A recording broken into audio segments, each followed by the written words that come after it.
제가 아재 개그를 하는데 안 웃으시면은 좀 뻘쭘해집니다. 예, 여러분 지하철 타고 타신 분은 다 기억을 하시겠지만 이렇게 지하철은 양쪽에 앉아서 이렇게 앉아 있죠. 어느 할아버지가 오른쪽에 앉아서 계셨고 또 다른 할아버지는 왼쪽에 이렇게 앉으셔서 정신없이 이렇게 꾸벅꾸벅 졸고 계셨습니다. 근데 다음 정류장에서 한 젊은 이제 커플이 그 졸고 있는 할아버지 옆에 이제 앉아가지고 그 앉자마자 예정행각을 하는 거예요. 그 예정행각이 점점 이제 좀 진하고 막 이러니까 주변에 앉아 있는 사람들이 막 손가락질하면서 저 누가 좀 말리는 사람 없나 그렇게 하던 차에 맞은편에 앉아 계시던 할아버지가 막 큰 소리를 치면서 아니 공공장소에서 말이야 너희 집 안방도 아니고 뭐하는 짓이야 하면서 막 이렇게 뭐렇게 했거든요. 그러니까 이제 그 커플들이 막 깜짝 놀래가지고 뭐 어쩔 줄을 모르고 막 이렇게 하고 있을 그때 옆에서 졸고 있던 할아버지가 갑자기 벌떡 일어나더니만 남이사 여기서 졸든지 말든지 당신이 무슨 상관이냐고 그런 이야기를 했다는 겁니다. 예, 웃어주셔서 감사합니다. 그러니까 할아버지 자기 보고 이야기 안 했는데 자기한테 뭐라 하는 줄 알고 그렇게 이제 화를 냈다는 겁니다. 오늘은 그 반대로 오늘 하나님께서 나에게 주시는 말씀입니다. 옆 사람에게 주시는 말씀이 아니라 나에게 주시는 말씀으로 받아야 된다는 것입니다. 그러니까 예배드리러 오셨는데 옆 사람에게 주는 말씀을 듣기 위해서 앉아 계시는 분은 아무도 계시지 않는다는 겁니다. 다 하나님께서 나에게 주시는 그런 말씀으로 알고 이렇게 말씀을 드렸으면 좋겠습니다. 오늘 오후 예배도 함께 하신 우리 큰숙교회 성도님들 사랑하고 축복합니다. 우리 옆에 인사하겠습니다. 은혜 받읍시다. 예, 은혜 받으세요가 아니라 은혜 받읍시다 라고 인사를 했습니다. 예, 오늘 말씀을 1절 한 절씩 이렇게 보도록 하겠습니다. 제가 강의 설교를 하도록 합니다. 1절 우리 다 같이 한번 읽어봅시다. 시작. 무리가 몰려와서 하나님의 말씀을 들을새 예수는 게네사렛 호숫가에 서서 아멘. 오늘 말씀은 예수님께서 처음으로 4명의 제자를 불러 소명을 주시는 내용입니다. 예수님께서 갈릴리 가버나움이라는 동네로 오시어 온갖 병들을 다 고치시고 귀신을 내쫓으시는 그런 일을 하셨습니다. 그러자 많은 사람들이 그 소문을 듣고 이적과 기적을 보기 위해서 갈릴리에 있는 그 사람들이 다 몰려들었다는 것입니다. 예수님께서는 자신에게 몰려든 그들에게 전도하시고 설교를 하셨습니다. 성도 여러분, 군중들의 관심은 이적과 기적에 있지만 예수님의 관심은 말씀과 복음 증거와 영혼 구원에 있다는 것을 알 수 있다는 것입니다. 우리는 이적과 기적을 쫓지 말고 말씀을 따라가는 성도가 되어야 한다는 것입니다. 우리가 예수님을 따라가는 목적이 돈을 위해서가 아닙니다. 우리가 예수님을 따라가는 목적이 세상의 유익을 얻기 위해서가 아니라는 것입니다.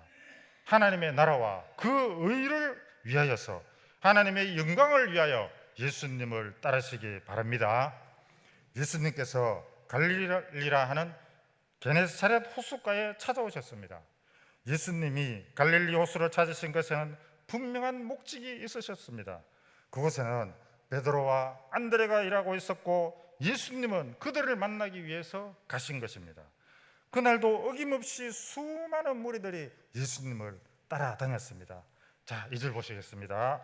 같이 읽겠습니다. 시작. 호숫가에 배 2척이 있는 것을 보시니 어부들은 배에서 나와서 그물을 씻는지라. 아멘. 어부들이 이미 배에 나와서 그물을 씻고 있었다는 것은 그들이 고기 잡는 일을 끝내고 배를 정박시켜 두고 집으로 돌아갈 준비를 하고 있었다는 것입니다. 그들은 밤새 한 마리의 고기도 잡지 못한 채 들고 나갔던 그 그물을 씻고 있었으니까 그 어부들의 마음과 심정이 얼마나 낙심되고 또 아무 소득이 없으니까 어느 때보다도 더 피곤하고 힘들었다는 것입니다. 성도 여러분, 우리가 실패하여도 낙심하고 좌절하지 말아야 할 이유가 바로 여기에 있습니다. 예수님은 우리가 실패한 현장에 찾아주시기 때문입니다. 지금 혹시 하시는 일이 뭔가 잘 되지 않고 있습니까? 어떤 어려움에 직면해 있습니까? 그러면은 잠시 하는 일을 내려놓고 주님을 찾으시기 바랍니다. 주님을 부르시기 바랍니다. 주님께서 내 곁에 계시고 또 무엇인가 말씀하고 계신다는 것입니다. 주님의 그 음성에 귀 기울이시기를 바랍니다. 베드로가 물고기를 한 마리도 잡지 못하도록 하신 분이 누구겠습니까? 예수님입니다. 내가 하는 일이 잘 풀리지 않고 또 내 마음대로, 내 뜻대로, 내 생각대로 잘 되지 않는다면 누가 그렇게 하시는 것입니까? 예수님이 그렇게 하시는 것입니다. 그렇게 하시는 예수님께서는 다 이유가 있다는 것입니다. 3절입니다. 같이 예수께서 한 배에 오르시니 그 배는 시몬의 배라. 육지에서 조금 떼기를 정하시고 앉아서 배에서 무리를 가르치시더니 어부들이 내린 배 중에 한 척에 예수님께서 오르셨는데 그때는 바로 밤새껏 한 마리의 고기도 잡지 못한 베드로 일행이 허탈한 마음을 안고 내린 바로 그 배였습니다. 예수님은 그 배를 이용해서 예수님을 따라 구름처럼 몰려든 그 사람들에게 말씀을 가르치기 위해서 예수님께서 타신 배를 육지에서 조금 떨어지게 한 후에 배 위에 예수님께서는 앉으시고 호수를 등 뒤로 하고 앞에 많은 무리와 군중들을 향해서 이렇게 말씀하시게 되니까 그 배가 바로 강대상이 되어졌다는 겁니다. 예수님의 목소리가 호숫가의 무리들에게 충분하게 다 잘 들릴 수 있었습니다. 무슨 내용을 설교하셨는지 성경에는 나와 있지 않지만은 아마 천국에 관한 복음에 관해서 전하셨을 것입니다. 천국에 들어가려면 자신이 먼저 죄를 회개하라. 그리고 하나님을 믿고 하나님 말씀을 따라서 살아라. 그러면 복을 받을 것이다 라는 그런 취지의 말씀을 하셨을 것이라고 추측이 됩니다. 하나님의 말씀을 하나님이신 예수님께서 전하게 되니까 베드로와 안드레를 비롯한 그곳에 모인 수많은 사람들이 큰 은혜를 받은 것은 당연한 것이었습니다. 4절입니다. 말씀을 마치시고 시몬에게 이르시되 깊은 데로 가서 그물을 내려 고기를 잡아라. 말씀을 마치신 예수님께서는 곧바로 베드로에게 깊은 데로 가서 그물을 내려 고기를 잡아라 이렇게 말씀하셨습니다. 예수님께서 두 척의 배 중에서 베드로의 배에 오르셔서 설교를 하신 목적이 바로 이것 때문이라는 것입니다. 그러나 예수님께서는 베드로에게 처음부터 그를 부르시거나 그의 필요를 채워주는 어떤 능력을 베풀지 않으셨다는 것입니다.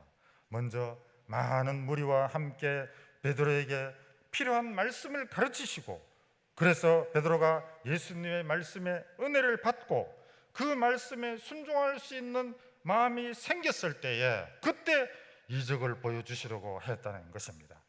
이것이 바로 말씀을 등한시하고 이적만을 쫓는 사람들에게 주는 좋은 교훈이라는 것입니다.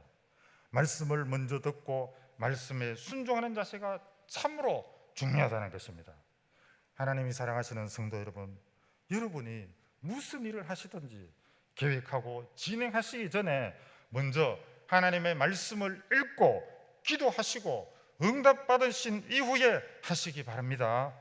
저는 학생들에게 학교에 가서 공부하기 전에 매일 하나님 말씀으로 큐티하라고 권면을 합니다. 저희 자녀는 3명이 있는데 이 3명이 처음 초등학교 때부터 제가 큐티를 하라고 시켰습니다. 그래서 지금 대학생에 대한 지금까지도 큐티를 하고 있습니다.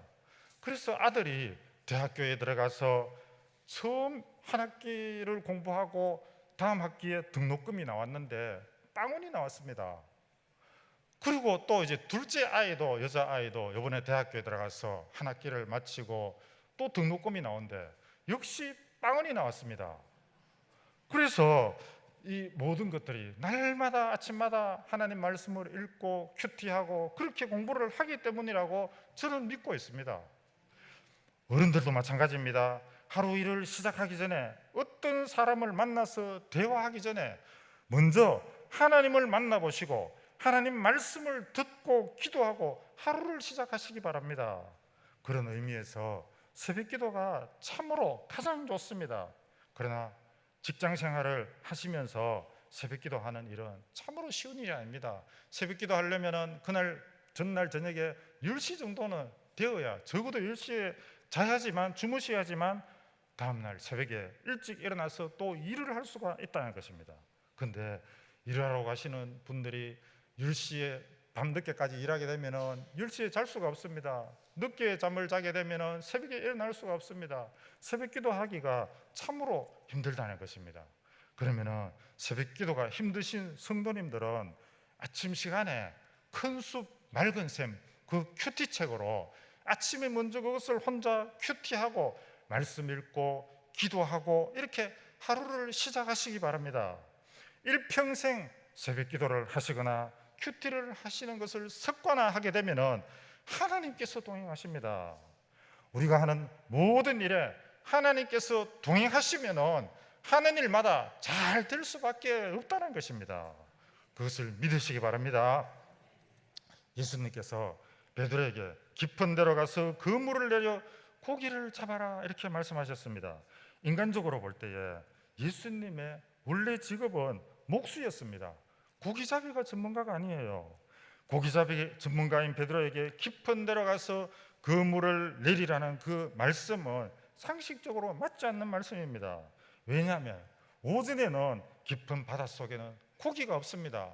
그리고 고기가 있다 하더라도 밤새도록 이 베드로 일행들이 다 훑어가 다녔기 때문에 한 마리도 잡지 못해서 아무런 소득이 없었기 때문입니다. 고기잡이 전문가 어부인 베드로에게는 예수님의 말은 이치에 맞지 않아서 순종하기가 어려운 그런 말씀입니다. 성도 여러분, 기적은 정상적인 상황에서 일어나는 것이 절대로 아니라는 것을 아셔야 된다는 것입니다. 이루어질 수 없는 상황과 환경에서 기적은 일어난다는 것입니다. 원래 공부 잘하는 아이가 서울대학교에 가고 미국의 하버드 대학에 가는 것은 그거는 기적이 아닙니다. 원래 공부를 잘하니까. 그런데 고등학교에 빵점 맞은, 영어 성적을 빵점 맞은 학생이 집회에 참석해서 은혜를 받고 하나님 앞에 간절히 기도하고 그래서 미국으로 유학을 가서 스탠포드 대학에 들어가는 조현영이라는 그 학생이 바로 기적이라는 것입니다. 영어 빵점을 맞았는데도 기도하고 말씀대로 기도하니까 그렇게 유명한 스탠포드 대학에 들어갈 수가 있다는 것입니다. 또한 대기업에서 돈을 가지고 동네 상권을 다 빼앗아서 그래서 동네 돈을 다 끌어모으는 그런 베이커리가 기적이 아니라 자본도 없고 인맥도 없고 목도 좋지 않은 그런 동네에서 기도하고 믿음으로 일하고 성장하여서 그 지역뿐만 아니라 전국적으로 체임을 낸 본죽이 기적이라는 것입니다. 하나님의 말씀은 사람의 이치에 맞지 않고 상식에 맞지 않는 것이 사실입니다. 세상 사람들에게 하나님이 말씀으로 이 세상 만물을 창조하셨다 이렇게 이야기하면 미친 소리 하지 마라 이렇게 이야기합니다. 어떻게 말씀으로 세상을 창조하느냐고 이렇게 이야기를 한다는 것입니다. 그런데 그것이 어떻게 가느냐 하느냐고 말도 안 되는 소리를 하지 말라고 황변을 하면서도 자기는 어떻게 살고 있습니까? 자신은 지구가 이렇게 있다면 거꾸로 매달려서 걸어가고 있습니다. 거꾸로 매달려서 생활하고 있습니다. 그런 기적을 체험하면서도 그런 소리를 하고 있다는 것입니다. 그것은 중력이 있기 때문에 당연한 것 아니냐고 그렇게 금방지고 가소로운 말들을 세상 사람들이 하고 있다는 것입니다. 여러분, 중력이 저절로 생겼습니까? 아닙니다. 중력은 하나님께서 만드셨기 때문에 생겼다는 것입니다. 성도 여러분, 기적을 믿으시기 바랍니다. 기적을 체험하시는 여러분이 되시기를 바랍니다. 예수님을 믿는 우리는 누구에게나 기적이 일어날 수가 있다는 것입니다. 기적의 주인공이 되시기를 바랍니다. 2000년 전에 예수님께서 우리 죄를 위해서 십자가에 못 박혀 돌아가시지 않았습니까? 우리는 2000년 전에 그 사건이기 때문에 보지도 못했습니다. 그런데 성경을 읽고 그 사실을 믿는다는 그 자체가 바로 기적이라는 것입니다. 그리고 우리는 말할 수 없는 죄인인데, 죽을 수밖에 없는 죄인인데 예수님을 믿고 천국에 들어가는 그 자체가 바로 기적이라는 것입니다. 5절 우리 같이 한번 읽어봅시다. 시몬이 대답하여 이르되 선생님, 우리들이 밤이 새도록 수고하였으되 잡은 것이 없지만은 말씀에 의지하여 내가 그물을 내리다 하고, 만약에 예수님이 그물까지 다 씻고 이제 집에 들어가서 쉬려고 하는 그 베드로에게 오자마자 다짜고짜로 깊은 곳에 가서 그물을 내려 고기를 잡아라 이렇게 예수님께서 말씀을 하셨다면 베드로 역시도 누구세요? 말도 안 되는 소리 하지 마세요 이러면서 화를 내었을지 모릅니다. 그런데 예수님의 그 명령을 들은 베드로 일행이 단 한마디도 싫은 내색을 하지 않고, 우리가 밤새도록 수고하여 한 마리도 잡지 못하였지만 말씀에 의지하여 예수님 말씀을 믿고 해보겠습니다 라고 즉시로 순종했다는 것입니다. 어떻게 그럴 수가 있습니까? 베드로와 그 일행은 예수님의 그 가르치심에 큰 은혜를 받았기 때문입니다. 예수님의 말씀에 근세와 능력이 있음을, 성령 충만함을 느꼈을 것입니다. 그리고 말씀에 대한 감동이 베드로로 하여금 순종의 자리에 나아갈 수밖에 없도록 하였다는 것입니다. 이러한 베드로의 말씀에 대한 무조건적 순종은 엄청난 기적을 몰고 왔다는 것입니다. 사랑하는 성도 여러분, 말씀에 순종하면은 기적이 일어납니다. 말씀에 순종하면은 역사가 일어납니다. 우리는 예수님 앞에 나오는 것도 잘하고 말씀 듣는 것도 잘하십니다. 그리고 말씀의 은혜도 잘 받습니다. 그런데 교회 문 밖을 나가시고 나면은 그것으로 끝나버립니다. 그것이 대부분의 성도의 모습이라는 것입니다.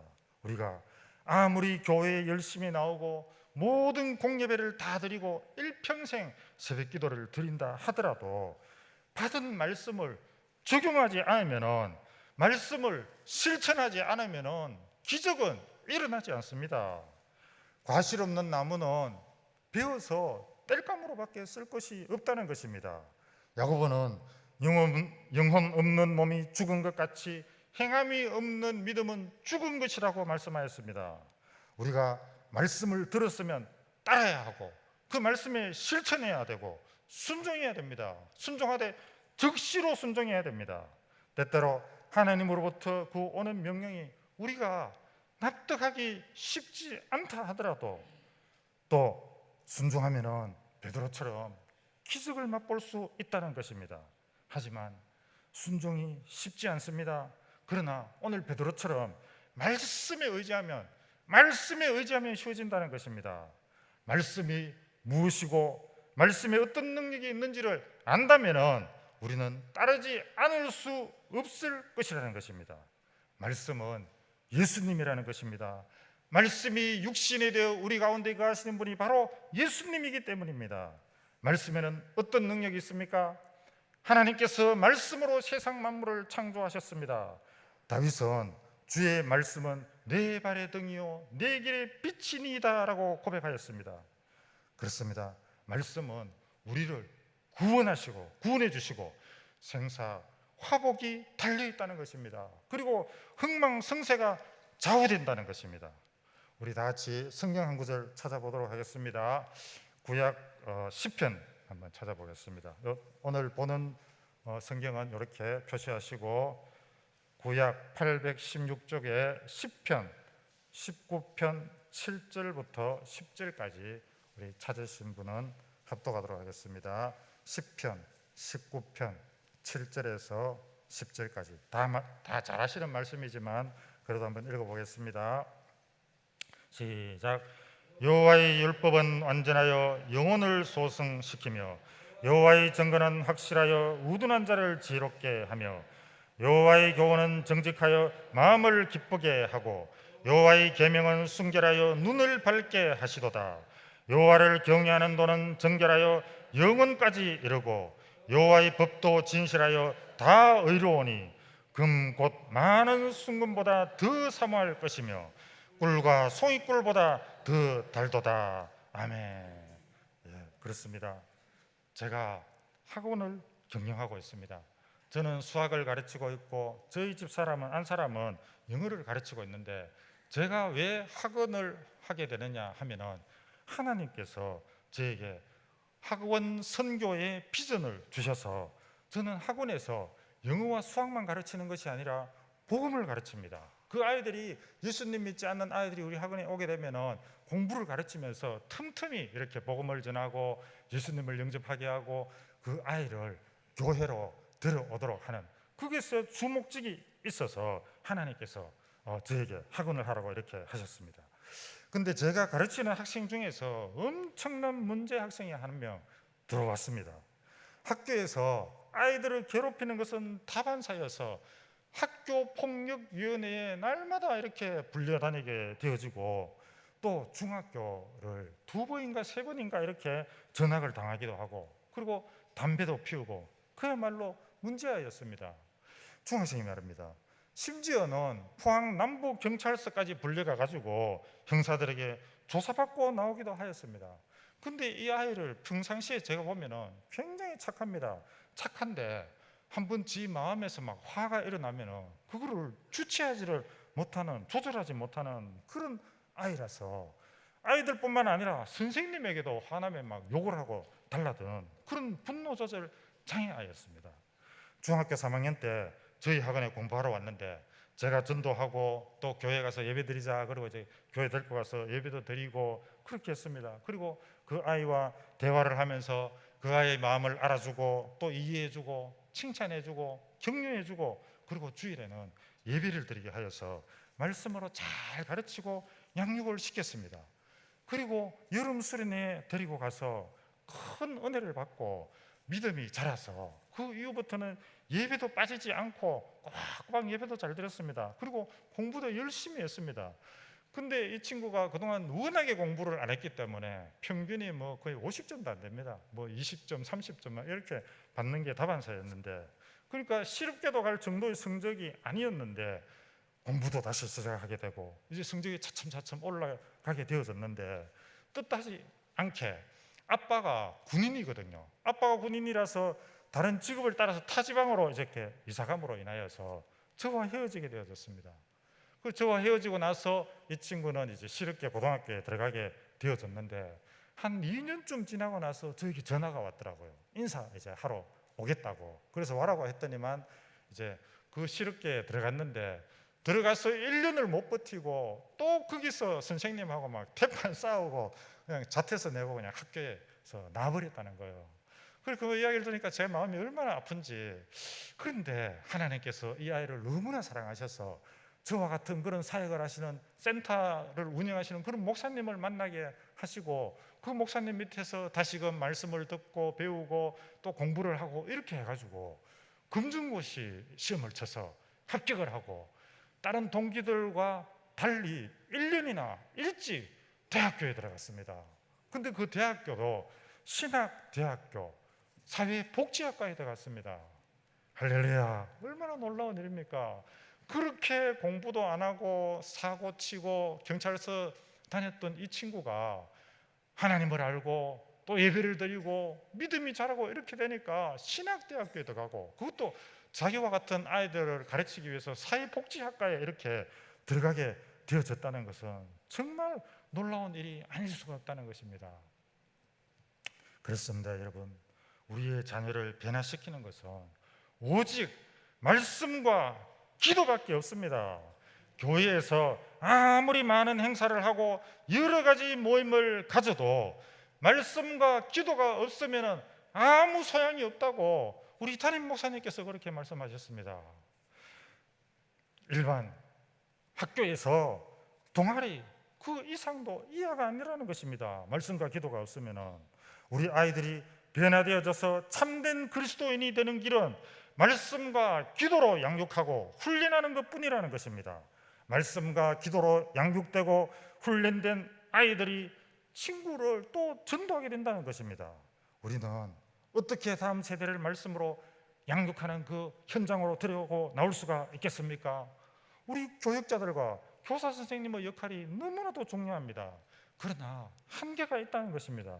그러므로 누구보다 부모님이 자녀를 말씀의 현장으로 보내는 것이 참으로 중요합니다.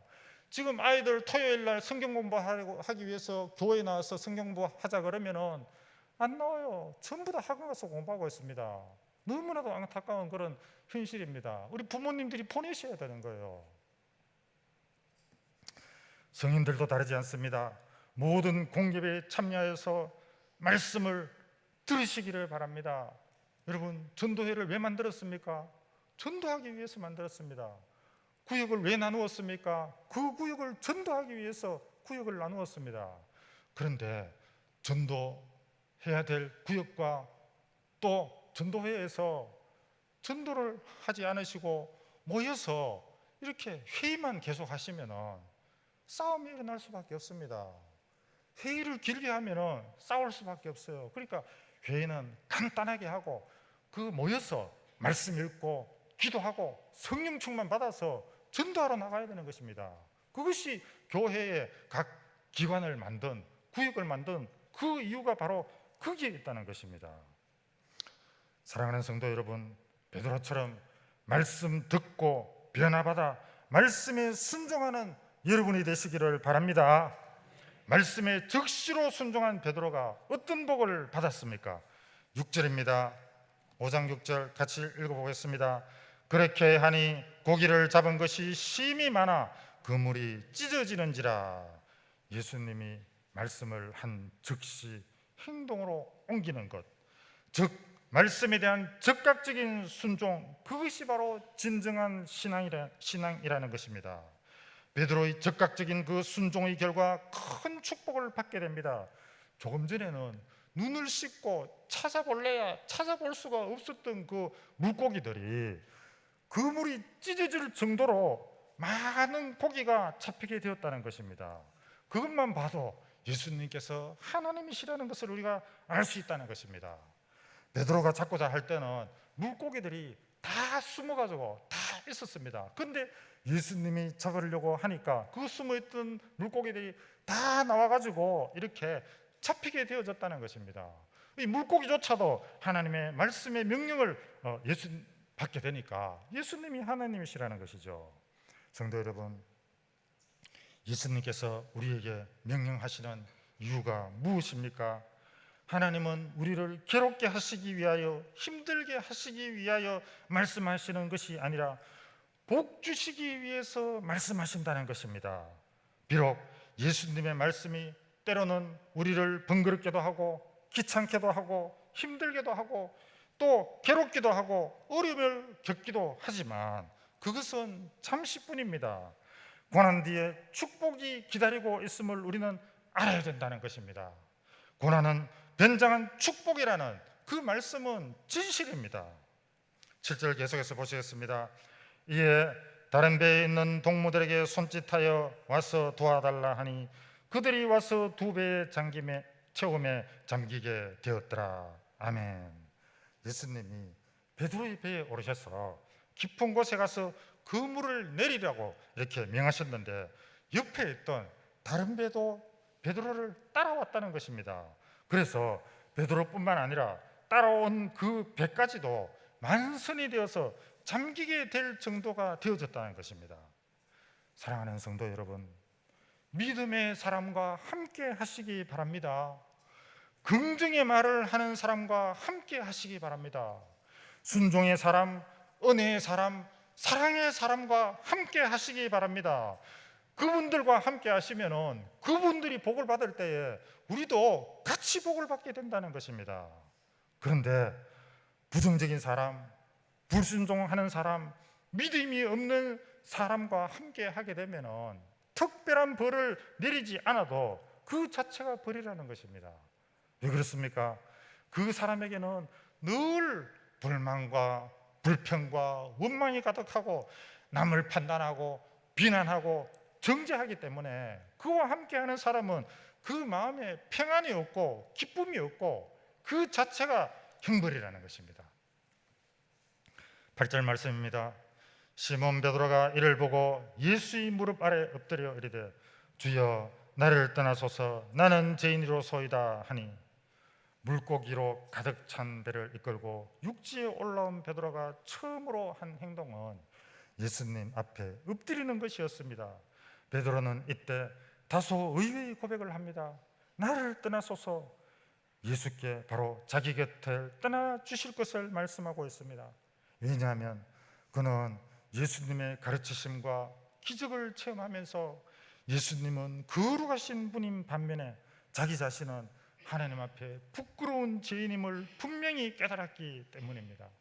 그래서 베드로가 예수님을 신적 권위를 가진 분임을 신앙 고백적인 그런 차원에서 인정한 것은 그분에 대한 호칭부터 달라지게 되어졌다는 것입니다. 처음에는 예수님에게 선생이여 하다가 그 다음에는 주여로 이렇게 변화된 것을 알 수 있다는 것입니다.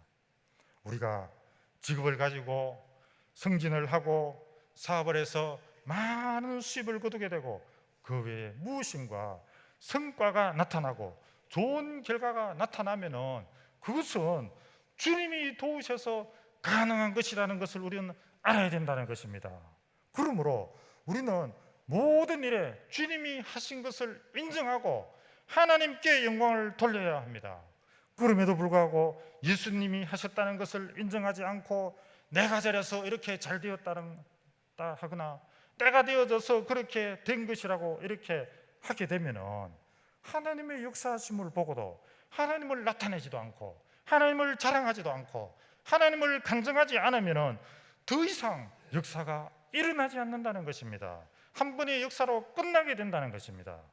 내가 일하였어도 그 나타나는 모든 결과에 대해서는 하나님이 하셨음을 간증하시는 여러분이 되시기를 바랍니다. 마지막으로 10절과 11절을 우리 다 같이 읽어보겠습니다. 시작. 세베대의 아들로서 시몬의 동업자인 야고보와 요한도 놀랐습니다. 예수께서 시몬에게 이르시되 무서워하지 말라. 이제후로는 내가 사람을 취하리라 하시니 그들이 배들을 육지에 대고 모든 것을 버려두고 예수를 따르니라. 아멘. 그물이 찢어지고 배가 잠길 정도로 물고기를 많이 잡은 베드로는 그 만선으로 인한 기쁨은 잠시 잠깐이었고 그보다도 오히려 두려움에 섞인 놀라움에 사로잡혀 있음을 재차 확인할 수 있습니다. 그는 만선을 허락하신 예수님에게 일종의 신적 두려움을 느끼고 경외감을 느꼈다는 것입니다. 그런 베드로에 대해서 예수님은 위로와 더불어 사명부회라는 적극적인 말씀을 하십니다. 그것은 물고기가 아닌 사람을 취할 것이라는 예상치 못한 말씀이었습니다. 하나님은 어부 베드로를 사람을 구원하는 예수님의 제자로 삼으실 계획이었으며 그 계획에 따라 베드로는 스스로의 선택에 의해 하나님의 그 길을 걷게 하시는 것입니다. 이제후로는 내가 사람을 취하리라는 말씀은 예수님이 베드로에게 그런 한 사람에게 한 말씀이었지만은 예수님의 이 말씀에 베드로뿐만 아니라 안드레, 요한, 야고보도 예수께서 어떤 분이신지를 알고 베드로와 함께 제자의 그 삶을 선택했던 것입니다. 그것도 자신의 소중한 모든 것, 배와 가족들을 버리면서까지 말입니다. 이처럼 자신들이 의지하던 모든 것을 버린 베드로를 비롯한 그 일행이 예수를 만나 예수를 따라가게 된 것은 인생의 대전환을 이루는 크나큰 사건이 되었습니다. 그전까지 그들의 삶은 갈릴리에 나아가 고기를 잡아먹고 살기 바쁜 그런 일상이었지만 이제는 사람들의 그 영혼을 위해서 사는 그런 삶으로 인생관이 바뀌었다는 것입니다. 하나님께서 사랑하시는 성도 여러분, 우리는 무엇을 위해서 살아가야 하겠습니까? 나와 내 가족의 행복을 위해서, 그 행복을 위해서 세상에서 밤낮으로 수고하고 고생하고 무거운 짐을 지고 힘겹게 살아가고 있지는 않습니까? 오늘 이 시간 말씀을 통하여서 깨달으시기를 소망합니다. 우리의 목적은 만선에 있는 것이 아닙니다. 우리의 목적은 주님의 제자가 되는 것입니다. 만선은 잠시 잠깐의 기쁨이 될 수 있지만 영원하지 않다는 것입니다. 주님의 제자가 되어 주님의 일을 하시는 여러분이 되시기를 바랍니다. 먼저 그의 나라와 그의 의를 구하라. 그리하면 이 모든 것을 너에게 더하시리라는 예수님의 그 말씀은 지금도 여전히 유효한 검증된 하나님의 말씀이라는 것입니다. 기도하시겠습니다. 오늘 이 시간 하나님께서 우리들에게 나에게 주신 말씀인데 그 말씀을 부여잡고 우리 한 30초 정도만 같이 통성으로 기도했으면 좋겠습니다. 주여 하시며 기도하겠습니다. 주여! 하나님 아버지 은혜를 감사드립니다.